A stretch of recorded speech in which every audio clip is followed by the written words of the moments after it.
Hi, this is Croaky Throat. Thanks for dropping by. Just been round newsy thing. My sister was on my original will that was made, I don't know, 25, 30 years ago.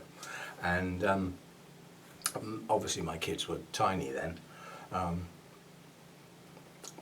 that seemed like a good idea. But last time I saw her, she said, I don't want to be the executor on your will. You've got 3 adult children of your own now, so can you get your will changed? So in the process of doing that, I've got to get 2 witnesses. So I thought, Postman Pat, an army guy, they'll do, they're next door. You know, we can just take the document out and lean on the car and sign it all together, sort of thing. That was the theory. Anyway, the whole house next door have had COVID. It's that close. Well, they know exactly where they got it as well. Took the kids out for a birthday treat to it's a park not too far away, like a country park with a lake and all that sort of stuff. This is holiday time. You know, the place was absolutely crawling with people and kids. And even though it was outside, they still brought it home with them. And even though the adults in that house have both had double jabs, they still got it. Be warned, just because you've had your jabs, you're not invulnerable. Now, they were unwell for some days. That's all, you know. But nonetheless, it's an inconvenience. You know, they all had to stay shut in, they had to have repeated tests and all that sort of stuff, so it's a pain in the whatnot, as they say. That's that. I had an AGM yesterday for the Wessex Orchid Society. They are tedious at the best of times, but this one was particularly fraught because of things that have been going on in the background within the committee, but they're resolved now. We changed some rules basically that mean the instances that took place can no longer take place. It would be a committee decision to, if necessary, terminate somebody's membership. So that was a little bit tearful for Lynn, you know, announcing that she's standing down in June. But yeah, there's, you know, things that have been going on have just, you know, there's several people are standing down in June. When I first went to Wessex, there were 3 people from Wessex that came to the Bournemouth Orchid Society. They took it in turns to drive, because it's a fair way to come. And that was Lynn, my friend John, and my friend Alan. Now Alan, I've filmed his grow spaces in the past, and he's hosted the garden party in the past, which was, you know, another time when I filmed his grow spaces. So 3 good friends, they said, why don't you come along and try Wessex? And I thought, well, actually it's quite a way to go, but it isn't in time, because, you know, I'm 3 or 4 minutes from the start of a dual carriageway, and then it's dual carriageway and motorway virtually all the way. So by not hanging around, it don't take long, let's put it that way. But both Lynn and John are standing down in June. You know, I'm sort of thinking my reasons for going there are, you know, and joining the committee are sort of fading. So do I want to still stay on the committee? You know, I mean, I've had to volunteer and become treasurer. So my first treasurer duties were yesterday. So we had a plant auction. So obviously people had to come and pay for the plant. So, you know, there with my little pen and my notebook, sorting out who paid what and for what. Because the complication was that a lot of the plants for sale were from collections, you know, like Jeff Hands, who you know from my sort of dealings. So the money made from those went straight into society funds. But then there were 3 plants for sale from a person. So they donate 10% of what they make on their plant to the society, and they get the rest as the, you know, price for their orchid. They had to be kept separate so that the 10% could be taken off and the person could get what's left. So not complicated, but just, you know, that's my first duty. And then all the stuff to do with the treasurers, you know, which is boxes full of the flipping stuff. There's great big cash tins and all that sort of stuff. They're going to get plonked in my car next Saturday when we go to Burnham's, because Lynn's coming to Burnham's with me in the car along with Hannah for the Devon Orchid show, Orchid Society show. Well, it's actually at Burnham, so that's next week. In a minute, I've decided, I've just finished watering all my pots, literally all the pots today got watered, except the cooler, shadier ones, they got done yesterday, so everything's had water now, it's had a drink. We're in for some heat again this coming week, a fair bit of it. I got told off for not using my merchandise mug, but I'm drawing the line at putting a sweatshirt on in the summer. Come the winter time, you know, then maybe I'll put my merchandise sweatshirt on. But it is a little reminder, the merchandise is there. Quite honestly, that's one of the better ways of making a donation or contribution to the channel, because you get some goods. You know, you get something for it apart from the videos, obviously. Everybody gets them. And another reminder, the people who've joined the Patreon site as patrons, they always get this video first, which is a few hours before the other one will be loaded because of the time YouTube takes, and it's ad-free on that site, but obviously on the main channel it's not. Right, that's that. As far as the orchid stuff is concerned, I'm going to have a chat about media generally, and why aren't all my orchids in the same media, because they all live in the same place. So I'm going to elaborate on that, but we'll just have a look at some plants first. I've dug this one out because most of the blooms are open now, and this is looking particularly good. This is a Dendrobium phalaenopsis type with a name. No, they're not all called No ID. Some of them do actually have proper names, and this is Thai Angel. And when this first opened its first bud, I thought that's a lot darker than it was before. But now they've all opened and they've seen a bit of daylight for a while, they've actually turned out to be the same colour. I'll see how close I can get with a bloom. You can have a nice close look. They are very attractive blooms. They have almost a glow about them. It's a very attractive colour. And 2 spikes off the same cane this time round, that's not bad. No new growths on this one for a while, but it hasn't long been repotted, so that's good. And the next one has got a little story with it. Oh, this came from Burnham's, out of their private area, and the last time I was at Burnham's with the Orchid Society, the coach trip, our youngest member came along, little Izzy, and she has I believe, a terrarium. Well, obviously Restrepias are perfect for that because they don't grow enormous, they never do, or very few of them do, and they still bloom in that sort of environment, and with the high humidity they can grow really well. So there's what do you think I ought to get? And the other side of the staff only, no entry, was a little group of these, and I said, go and ask Sarah and say, Roger said, could I have one of these, because he's got one and I wanted one the same, or some sort of thing like that, because she might let you have one, even though they're in the staff only bit, which they were. But this is, it's a hybrid, but it's based on Restrepia cuprea, and I'll see how close I can get to the bloom. But when little Izzy saw the bloom, it was like, oh, must have. But unfortunately, when it's amongst the private plants, must have don't necessarily get. But she did manage to get one, I believe. So it took me, as soon as I saw the blooms, you know, I thought I like that colour. I haven't got one that's that red. Lots of bits of red with gold and yellow, but not a red one, if you see what I mean. So that was that. Somebody asked how the spike on the bobcat was doing.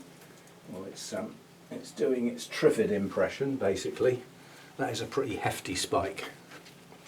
I mean, it hasn't even started looking like it's going to produce buds yet. It will, but you know, it's just gaining height at the moment, slowly but surely. But it's pushing on strong, so I think we should get a good blooming on that down the line a bit. Not yet. And the other one, I don't do little happy dances very often. I mainly do them in my head, like, you know, I just go, oh goody, that's a happy dance. But occasionally there's an opportunity to almost do a real one, and we had that this morning. because after all the hassles of getting this plant and failing miserably by being given hybrids instead of the real thing, my Dendrobium Victoria Regina is growing ridiculously as far as this latest cane is concerned, because this is now a very tall plant. You know, if that's my neck level at the top of the pot, that's the top of the cane. That pot is now below my waist. That is a long cane. It's a good 2 feet at least. It's unlikely to bloom on this cane, but I noticed this morning we got a little bit of green on that cane, and possibly another little bit of green on the top of that one. Well, there is a bit of green there, whether that's buds or not remains to be seen, because that cane has still got a lot of its leaves. This is a leafless cane, the one with, I mean, that's definite buds. That looks like a nice little cluster of buds coming out there. So we're going to get that nice colour again. That was a bit of a yippee moment this morning. Don't really seem to have a season, the Victoria Regina. It just seems to bloom as and when it feels like it. And as a consequence, you could imagine it being in bloom almost, you know, any time. I won't say all the time, but certainly any time. There wasn't anything else new that I spotted. Some things have gone. I actually cut some spikes off today. The Brassia's gone. The Santa Barbara, that's finished now. That was open a fair amount of time. So I do have a problem. We've got the Devon Orchid Society show on Saturday. I've got a committee meeting for Bournemouth Orchid Society Wednesday evening, which is an ideal opportunity to take any plants that I want to, you know, go in the show. Now we do have a problem because my nice big Miltonias, I'm starting to get blooms going, and I don't think they're still going to be looking this good on next Saturday. I mean, you can see that's, you know, that spike's got 3 blooms.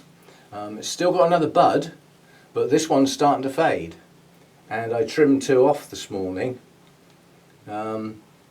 Most of the spikes have now got no buds left. They're all fully open. That's the only bud left to open.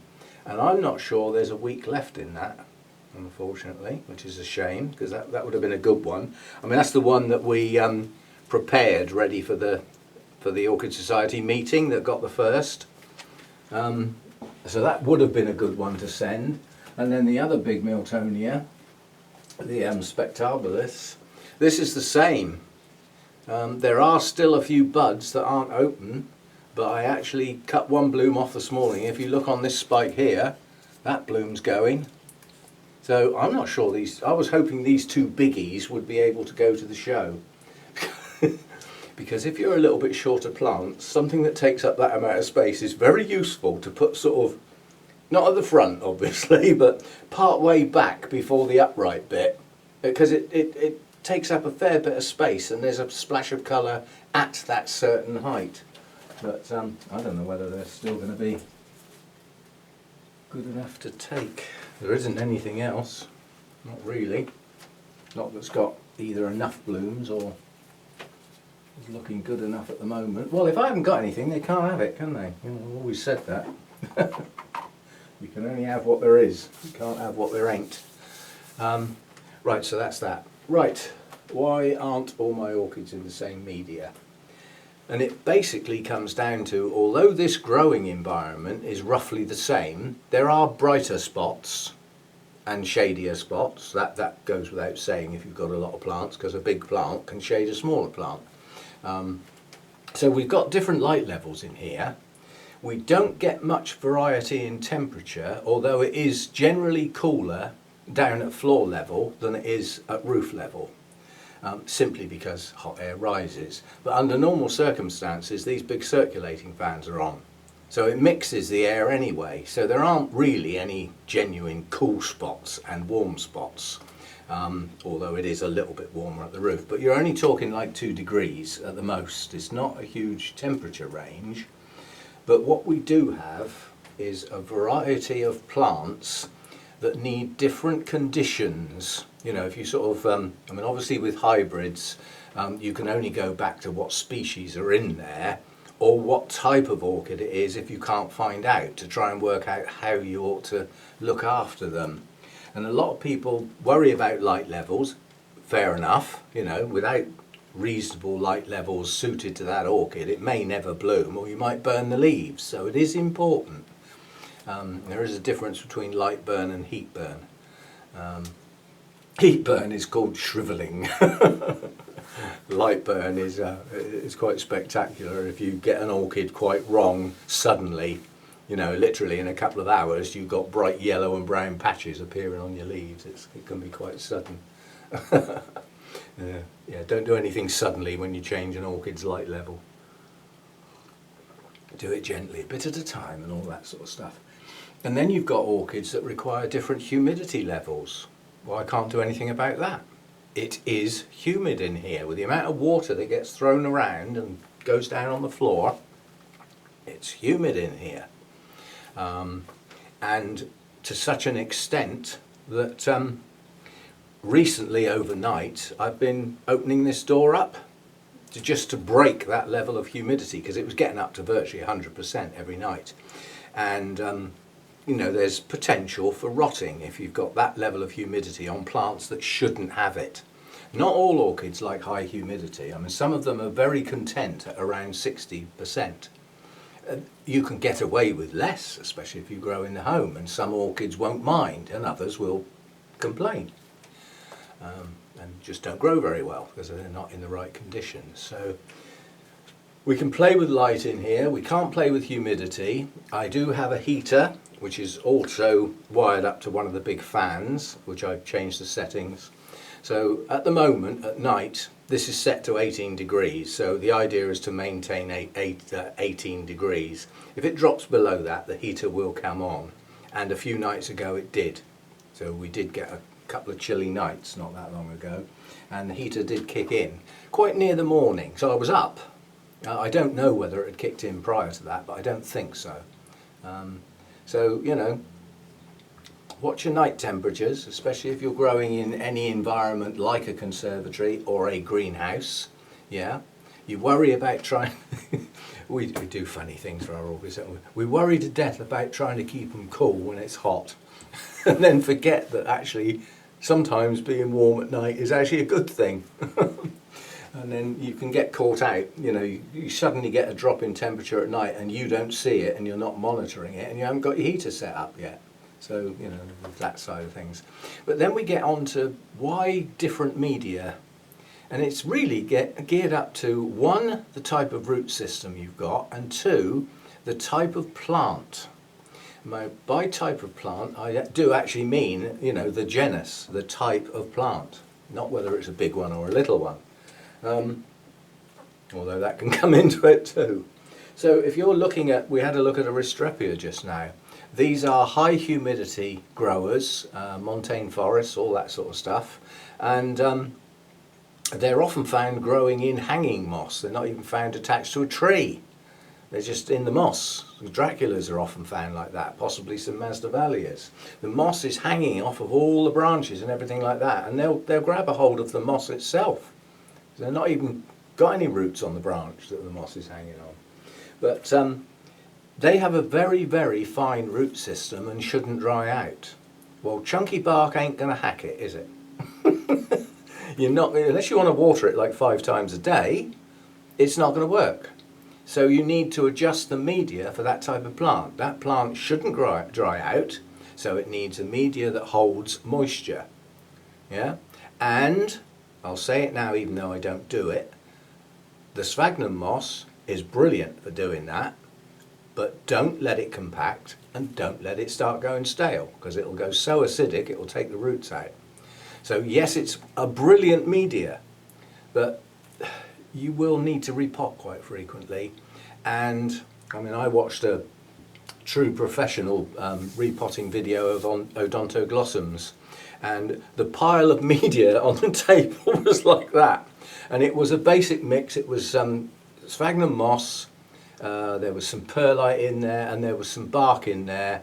And it was all light and fluffy like that. And basically, the plant went in the pot, and a handful of that was just folded in.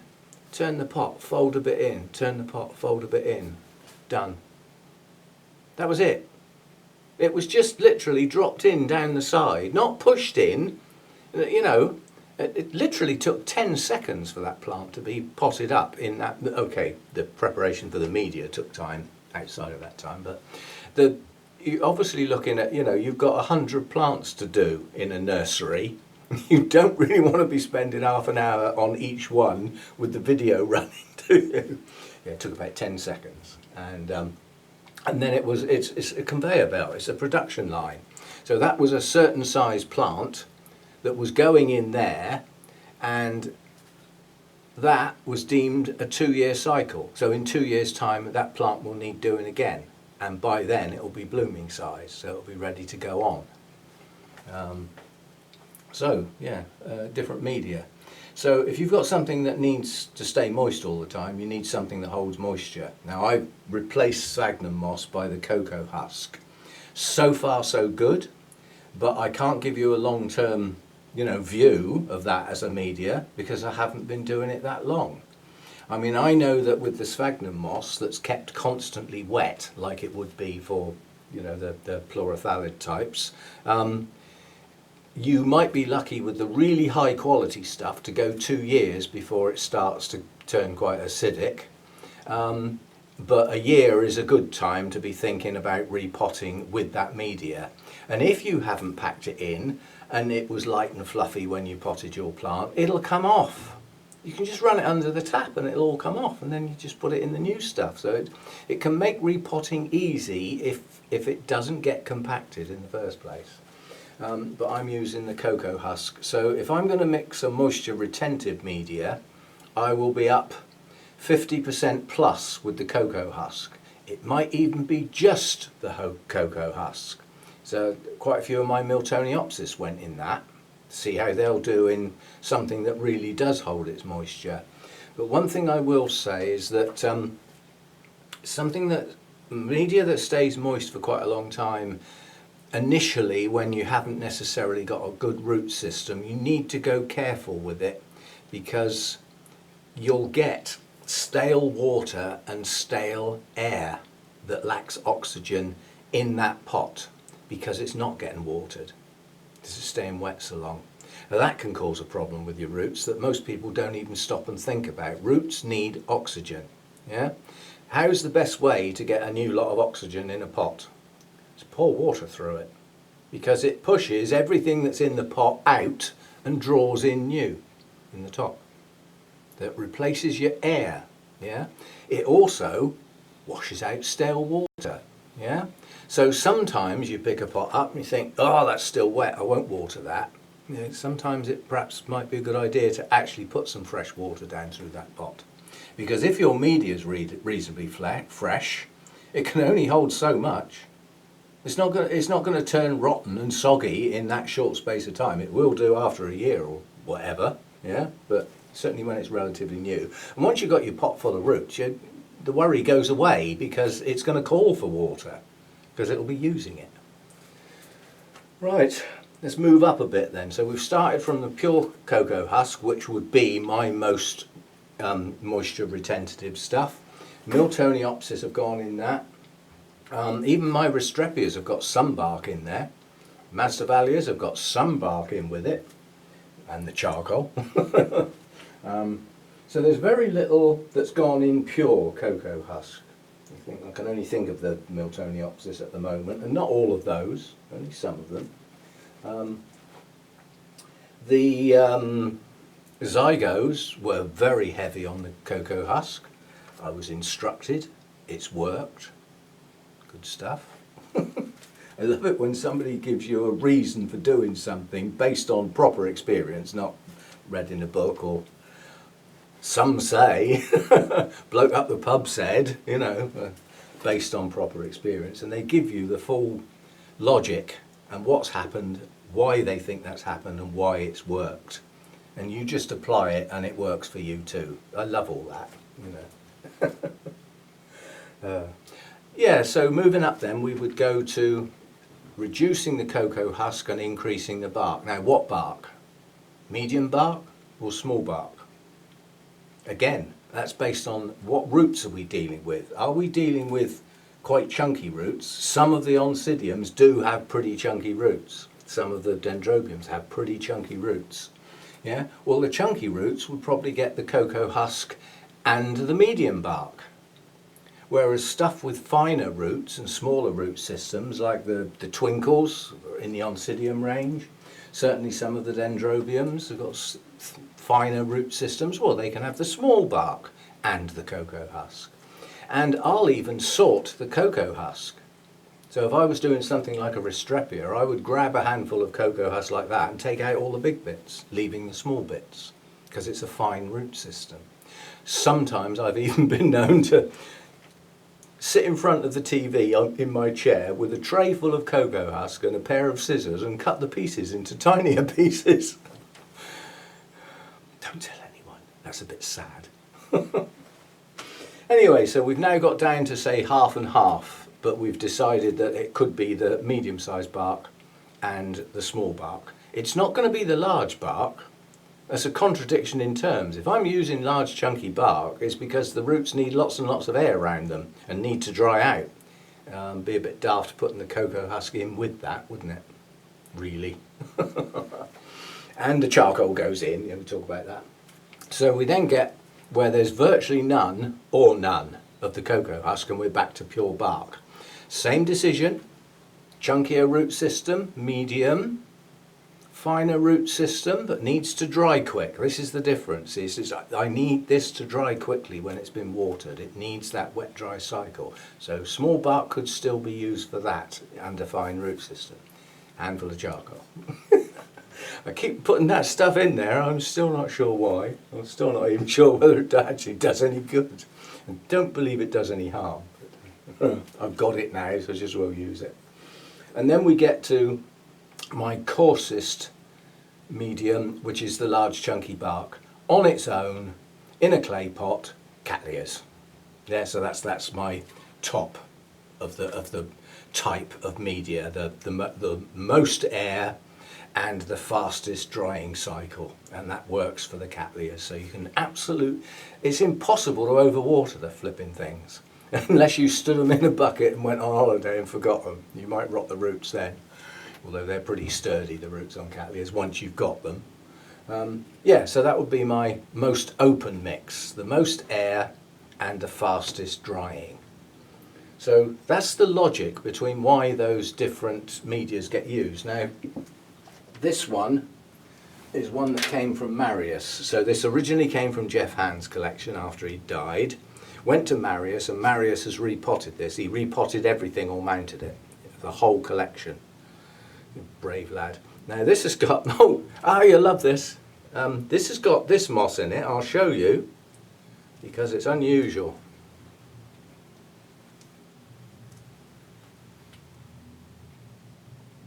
This is incredibly coarse moss. It's absolutely fantastic. Have I got a mount I can get at quickly? Yeah. Is this? No, that's one of mine. Not sure I can get at one of Marius's. What's that? There's one. Oh, yeah, this is a good one. Classic example. This is what this moss looks like on a mount. It's large. It's just incredibly coarse moss. Now, Marius was doing the talk at last Friday's meeting on this Dendrobium collection, and he said about using this moss, and the guy who was taking the notes said, "What sort of moss is that?" He said, "It's Welsh moss." He said, "Where'd you get that from then?" And he just looked at him and went, "Wales." I had to really hold my mouth to stop bursting out laughing. It was the timing. It should have been a paid comedian. It was just the pause followed by Wales. Where else would you get Welsh moss? Anyway, that's what that stuff is. Now this mix is a mixture of bark, stones of some sort, clay pebbles, which are like stones, and this coarse moss. Now, I don't know how good the root system is on that because I haven't had it out the pot. So that's a little Dendrobium moniliform. That got watered last time I watered it, and as soon as I picked it up today I thought, oh, you can go straight back. That's got weight to it. So that has used hardly any of its water. Why? Either there's very little roots on that plant, or that holds a hell of a lot of water for a long time. Personally, I'd say the pot was a bit big. And that would be another reason. Pot size is something that's ignored, but if you want something to grow roots, because it hasn't got many, again, practical experience as far as I'm concerned, I've had much better results with the smallest pot I can get the plant in. Now, a lot of people would go for a bigger pot to allow for growth. That's all right if you've already got your root system.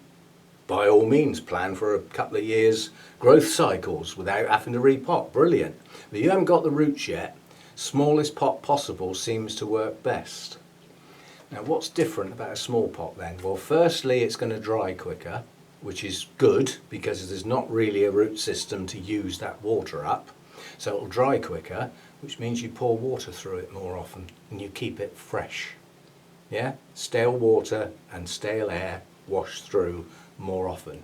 That will give you a better environment for your roots to grow. Established root systems are not quite as fussed, but they'll use the water up quick enough that, you know, you get round to watering it more often, therefore you exchange the air and any stale water left, which there wouldn't be much if there's a good root system, would there? So that's that.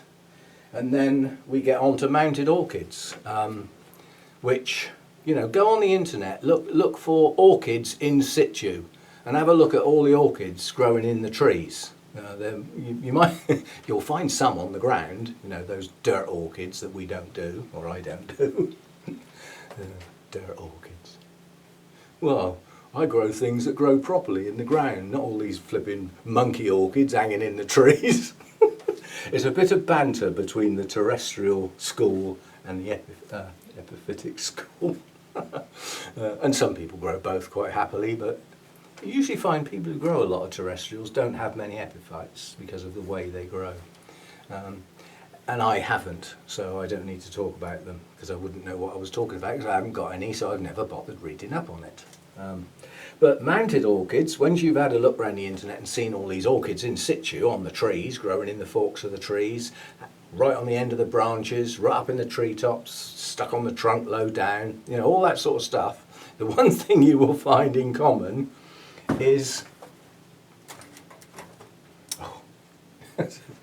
grab one, come here, just want one that comes off easy. So they tend to look a bit like that. Yeah, they tend to be roots hanging onto the bark, probably a bit of moss around the roots, and the canes growing away from that point. Now, some will be sat like that because they've sat and got going on top of a branch, and some will be growing like that because they're on the trunk, and some will be like that because they're in the fork of where a branch comes off the trunk. But the thing they've got in common is they look like that, and that's what orchids, the main that we're talking about, our epiphytes, that's what they do. That's how they grow. So if you want the best possible environment that's most conducive to the way the plant wants to grow, mount it. If you want your workload probably to treble, if you haven't had mounts before, mount them. By rights, in the summertime when it's warm, your mount should be watered every day. Now I don't, I'm every other day in warm periods, but in very warm periods, the day in between a full watering will be a spray, because I still maintain that some water is better than none. And I haven't got the time or the patience to get all my mounts down and water them properly every single day. It ain't happening. And so far this year, this is the first year I've stepped back and gone to every second or sometimes third day for my mounts. I don't really see any difference. So prior to that, when I was doing it every single day, I don't think anything's grown any worse this year. No better, but no worse. You know, my long cane dendrobiums are pushing out nice big strong long canes, even though they haven't had water every day. So there we go. So the ultimate media is a piece of suitable bark or certain types of wood, but don't ask me what sorts of wood because I don't know, and some wood is not good for orchids. It will actually damage your roots as toxins come out of the wood when it gets wet. Yeah, but cork bark works, and some other types of bark if you can get hold of it. And to me that's the ultimate media. I would have an awful lot of my orchids that are in pots mounted if I had the room and the time, because you bump your time, your workload goes up. My pots at the moment are getting watered about every 5th or 6th day. The cooler, shadier ones a little bit longer. Cattleyas a little bit more frequently because of that. Chunky bark in holy clay pots dries very fast. But if they're growing, you know, you need to keep topping it up and keep them going, you know. Yeah, so there we go. That's a chat about media. The media that I use. There are many things. An orchid will grow in or on almost anything as long as it's not toxic. So, you know, I don't have people saying, oh, could I grow it in this then? Is it toxic? No. Well, yes then. That's the answer to everything. If it's not toxic, an orchid will probably grow on it. So there we go. You take your choices. I mean, my venture into the cocoa husk has its downsides, and its downside is the flipping preparation. Now, it doesn't use up a lot of lapse time, but it takes time to get that flipping stuff ready because it's got salt in it and it's got to be got out. You have to be sure. If in doubt, if you've got some cocoa husk, if you've got some cocoa husk that says it's ready to use, if you've got a TDS meter, get some of that cocoa husk, stick it in water, RO water or distilled water, pure water, or if your rainwater is a known TDS, whatever, 20 or something, get it in there and leave it to soak overnight, and then get your TDS meter out and see what it reads in the morning. It could shock you. Yeah. The cocoa husk that I've got doesn't say it's prepared. It's actually sold as bedding for reptiles and stuff like that. So not sold directly as an orchid media, but the first soak on that, the TDS reading is up near 2000. But that's a lot of salt. That's no good for orchid roots at all. The second soak, you know, because basically I just fill it up with water, leave it overnight, next morning, tip all that water out, put the cocoa husk, you know, do it in the sink, you know, just let the water drain off for an hour or so. Then put the cocoa husk back in the bucket, top it up with water again. And I usually do that 3 or 4 times. But after the first soak, it gets fresh water. That TDS reading in the morning is down like 600-700 instead of nearly 2000. So that first soak gets rid of a large quantity, but nowhere near enough. And I'm not happy till the TDS reading on the cocoa husk is down below 50 somewhere. You have to bear in mind, if it's still 50, it's still got something in it. But every time you water the pot, you're washing it again. And there's only so much soaking and mucking about that I'm prepared to do anyway. So it usually gets 3 or 4 soaks. But if in doubt, give it a soak, rinse it off, you know, give it another one. And if you've got a TDS meter, check it because it can be iffy. When that stuff first came around, people didn't know this. And I mean, I know somebody that was told it was such a good media, they repotted a large part of their collection in this shiny new media that was supposed to be the best thing since sliced bread, and lost a lot of their orchids because they didn't know they had to wash it. And it had come from source, just straight off the beach, basically. You know, it's a natural resource at the end of the day. Yeah, so if you're going to use it, prepare it. Don't assume. And there is a company in this country, in the UK, that sells it ready washed, ready to use. Yeah, well, I tried some of that. It was quite a bit more expensive, and was it nice and clean? Was it hell? It still needed a couple of good soaks. So there we go, that's media. That's what I use. The only exception to that is hanging down here. Oh.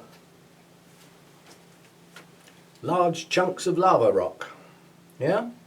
Now, that would make a good media if I took that outside somewhere and started hitting it with a hammer and got lots and lots of very small pieces. you know, a lot smaller than that anyway. That would be a brilliant media for things like Tolumnias. You know, things that need a fast wet dry cycle but don't need to hang on to much. They just need somewhere for their roots to be. The lava rock would be good for them.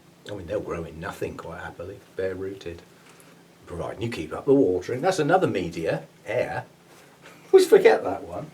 You know, things like, what's in the bucket at the moment? My orange vanda. That's the media that's in. It's called air. It's a bare rooted plant. The basket was only to give it something to attach to when it was little, to tie on. Yeah, let's get the other one in while I'm there. I just will do the other one. Oh, and if I get the other one down, you can see the spike, how that's coming on, because that's growing a bit quick now, once it starts. Now that's a root system. That has gone absolutely mad this year. Absolutely brilliant. And it's still at it. It's still growing tips in places. It's still doing it. But yeah, the spike's coming on quite nicely now. And that's my... I'll do a pop-up because new people won't have seen it because it missed a year. Missed a year completely, no blooms. And if you look, the last bloom spike is here. Now for a vanda, that's an awful lot of top growth to not have a bloom. An awful lot. And I think it bloomed itself daft because it bloomed twice in that year, and one of those spikes was enormous with a lot of flowers on into the winter time. I think it took a little bit of strength out of it, but it's back up on track now, and we've got a spike coming. So you'll have had a pop-up of the blooms. They are pretty stunning. But I don't want loads more vandas, you know, but again, what media is that in? Nothing. Air. Well, and in this case, water. Any minute now. This is fun because really this is too big for the bucket now, this root system. I have to fold it in. I have to tuck the ends in as I lower it, and making sure none of them are hanging outside because they could snap. And then I have to lean it over to one side, so it's now like that in the bucket, so that I get half the roots submerged, and then after an amount of soaking I come out and turn it over the other way so the other half get done, because it won't go down in, it won't go down flat. And I don't want a bigger bucket because that already holds an awful lot of water and uses up a fair old amount of fertiliser to bring that up to the TDS level that I like. Right, as it's Sunday, we'll do all the stuff. I always do it on the end so that anybody who don't want to hear all this cobblers can just bail out now. Watching the ads on channels helps the creator get some money out of YouTube, which is bordering on blood out of a stone because they just keep so much. But then they created the platform, they maintain it, they look after it, yeah, and they make an awful lot of money doing it. But yeah, the short ads, less than 30 seconds, need to be watched for the creator to get some money. I'm not on about my channel, this is everybody now, everybody who's monetized on YouTube. That's how it works. Adverts longer than 30 seconds, you need to watch at least 30 seconds for the creator to get some money. And with the longer ads, if they're watched in full, the creator gets a larger percentage. It's an algorithm that works all that out. So that's that. I've got mid-roll ads included now as a recent thing to trial to see how much difference it makes. Quite honestly, it's made a lot of difference and I'm well pleased. So thanks for the people putting up with that, which is a lot. But all the ads on my videos are skippable. So, you know, if you really don't like that idea, you should be able to skip out of all of them. So that's that. Subscriptions, subscribe to the channel. Although it uses the word subscription, there is no money. All you do is subscribe to the channel, and it just ups the number of subscribers for that channel, which YouTube keeps its eye on, because every now and again YouTube has a clear out. You'll get people that created a YouTube channel because they wanted to leave some comments years and years ago and haven't logged back in for years and years. Well, YouTube every now and again goes and clears those accounts out. Well, if that was one of your subscribers, they go missing and you've just gone down one. The idea is to go up. But every now and again on my channel, you know, the number of subscribers on this day is less than it was the day before. Well, that could be because some people don't want to be subscribed anymore. It could be that some older accounts have been donked. So that's that. Don't cost you anything. And if you switch notifications on, you'll get a notification when I post. For me, that's not as necessary for my channel because you get a video most days, you know. So I would imagine a lot of people have a routine where they think, I'll go and watch Roger's today video at whatever, while I'm on the train going to work, or while I'm having my morning coffee, you know, or whatever, you know. Some people have a regular viewing time. So that's that. Always do that. That does no harm to anybody and helps the channel a lot. If you really don't like a video, do that. But then why are you watching that channel if you don't like the videos they make? If you're there as a regular viewer, yeah, that's that. Don't forget the merchandise store. Somebody sent me an email because they couldn't find it. Well, it depends on the device you're on, which I often forget because I use a laptop. I don't muck about on a phone or anything like that, or a tablet, or all those various other things you can play around with. I use a laptop. Used to use a desktop. A lot of similarities there. They have similar functions, but each video has a description underneath. And down there, you should see the pictures of some of the merchandise with a little arrow to scroll across the line. That's on every single video. But if you go to my home page, you know, which is my startup page basically, there's a list of banner headings across the top, one of which is store. That opens the store up and you see all of the items nicely displayed, depending on what device you're on. So that's where it lives. And like I've said, it's a good way to offer a bit of support for the channel because you get something back. You get one of those, or you get something to wear, or something, you know, you get something for it. So that's a good way of doing it. The Patreon site is for people who want to make a regular contribution. Doesn't have to be a lot, yeah. And if you join in with that, you get perks, like you'll get this video ad-free. Now, there's going to be a smart ass out there thinking, I don't have any ads on any of the videos because I've paid YouTube Premium. Well, what you've just done is pay a regular amount to YouTube. All the creators that are creating your videos for you aren't getting any of it. Well, they do get a bit actually. But anyway, that's the Patreon site. Videos that are made just for that site. I've started, I think I did one the other day. That's a point. The one I did was an early viewing with no ads of a new bloomer. And I thought, because everybody else is going to see it on Sunday, and then I promptly forgot, didn't I? It's up here. So what's up here? Anybody who knows my grow space knows exactly what is up here, and has probably been wondering why I haven't shown this. Well, I haven't shown it because it took a while to actually open. What we've got here is Tolumnia bloody bird. That's what I call magpies. Well, amongst other things, and wood pigeons, and jackdaws, and seagulls, anything that wakes me up in the morning. Anyway, this is Tolumnia bloody bird. It's a good deep red, well pleased with that. It's got no yellow centre to the blooms, which is a little unusual. A lot of Tolumnias do have a yellow bit in the middle, but it's just opening up. We've got two good spikes on here. There's about 8 buds on this spike and 8 or 9 on that one. This one's opening first. Should be in bloom a while, and both of those spikes are coming out of the same new growth. Now, often when you get multiple spikes on Tolumnias, it's because you've had multiple new growths mature at the same time. Now, they're both coming out of the same growth. This could bode well for the future, because if I can get 2 or 3 new growths maturing at the same time, we could be in for quite a show, couldn't we? Anyway, that's one of the videos went out to the Patreon site, was a close-up and a spotlight on this plant with no ads that didn't go on the main channel.